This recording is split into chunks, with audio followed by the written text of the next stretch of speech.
బిర్యానీ అంటే చాలా పెద్ద ప్రాసెస్ బాబోయ్! బయట నుంచి తెచ్చుకోవాలి అనుకునే వాళ్ళ కోసం ఈ బిర్యానీ. చాలా ఈజీగా, ఫాస్ట్‌గా అయిపోతుంది. టేస్ట్ అయితే సూపర్ అండి అసలు. చికెన్ చూసారా ఎంత సాఫ్ట్ అండ్ జ్యూసీగా కుక్ అయిందో? దీనికోసం మనం ఎందులో ప్రిపేర్ చేస్తున్నామో బిర్యానీ అందులో ఆయిల్ వేసుకోవాలి.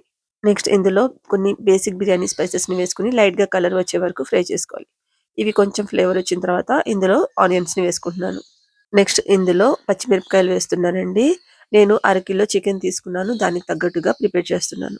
ఆనియన్స్ బాగా కలర్ వచ్చిన తర్వాత అల్లం వెల్లుల్లి పేస్ట్‌ని యాడ్ చేసుకోవాలి. అల్లం వెల్లుల్లి పేస్ట్ రైస్‌కి తగ్గట్టుగా కొంచెం ఎక్కువే తీసుకోవాలి. ఇది పచ్చివాసన పోయిన తర్వాత చికెన్ యాడ్ చేసుకోవాలి. నెక్స్ట్ ఇందులో స్పైసెస్‌ని యాడ్ చేసుకోవాలి. పసుపు, కారం, సాల్ట్, ధనియా పౌడర్, గరం మసాలా పౌడర్ అంతేనండి. ఎక్కువ స్పైసెస్ అయితే యాడ్ చేయట్లేదు. నెక్స్ట్ ఇందులో కొన్ని పొటాటోస్‌ని యాడ్ చేస్తున్నాను. ఈ బిర్యానీలో ఇలా పొటాటోస్ వేసుకుంటే టేస్ట్ చాలా బాగుంటుంది. తర్వాత చికెన్ మొత్తం మగ్గే వరకు కొంచెం సేపు కలుపుకోవాలండి. ఇందులో పుదీనాని కూడా వేసుకుని ఈ చికెన్ కుక్ అవ్వడానికి తగ్గట్టుగా వాటర్‌ని యాడ్ చేసుకోవాలి. చికెన్‌ని మూత పెట్టుకొని ఒక 10 మినిట్స్ హై ఫ్లేమ్ మీద కుక్ చేసుకుంటే చికెన్ అయితే సాఫ్ట్‌గా కుక్ అవుతుందండి. ఈలోపు నేనైతే రైస్‌ని కూడా కుక్ చేసుకున్నాను. వాటర్‌లో కొన్ని బిర్యానీ స్పైసెస్‌ని వేసుకొని వాటర్ బాయిల్ అయిన తర్వాత రైస్‌ని 80% వరకు కుక్ చేసుకోవాలి. నెక్స్ట్ ఈ చికెన్ మీద రైస్ వేసుకున్న తర్వాత కొంచెం బిర్యానీ మసాలా, పుదీనా వేసుకుని నేను కొంచెం గ్రీన్ కలర్ అండ్ ఆరెంజ్ కలర్‌ని వేస్తున్నాను. ఇష్టముంటే వేసుకోండి.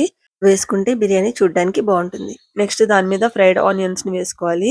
చివరగా దీనికి పైన కొంచెం నెయ్యిని కూడా యాడ్ చేసుకోవాలి. ఇది మొత్తం రెడీ అయిన తర్వాత దీన్ని లో ఫ్లేమ్ మీద 10-15 మినిట్స్ దమ్మిస్తే బిర్యానీ అయితే రెడీ అయిపోతుంది. టేస్ట్ అయితే చాలా బాగుంటుంది.